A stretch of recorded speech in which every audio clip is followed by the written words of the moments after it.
ভাবছিলাম আর ভিডিও করবো না, বাট এমন একটা পর্যায়ে পৌঁছে গেলাম যে না, আর ভিডিও বানাতেই হলো। এই ভিডিওটা কোনো এডিট করবো না, কারণ এখন আর টাইম পাবো না এডিট করার। এত চাপের মধ্যে আছি। একটা সময় মানে ভগবান সবাইকে ভালো করে, কিন্তু ভালো সময়টা সব দিনের জন্য থাকে না, খারাপ সময় অবশ্যই চলে আসে, যেটা এখন আমার চলছে। এতটা খারাপ সময় আমি কল্পনা করতে পারি, কারণ আমি একটা একটা পয়েন্ট অনুযায়ী বোঝাচ্ছি কী কী সব ঘটছে আমার জীবনে। এই কদিন আমি কেন ভিডিও আপলোড করতে পারছি না, সেটা A to Z প্রসেস আমি আপনাদের বলছি।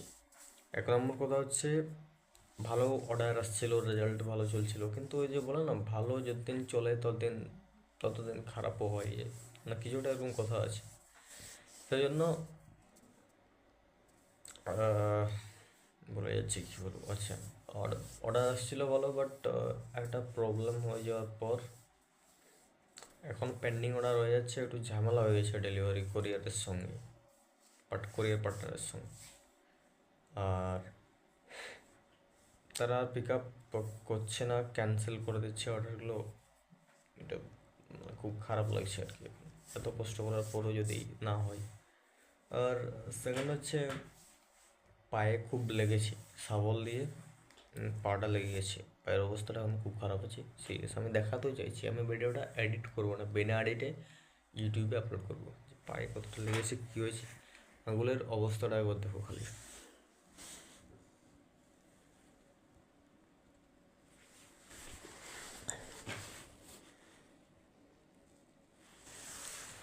ঠিক আছে, বুঝতে তো তাহলে পারছে এখন কীরকমভাবে লেগেছে আঙুলটা শাবল দিয়ে।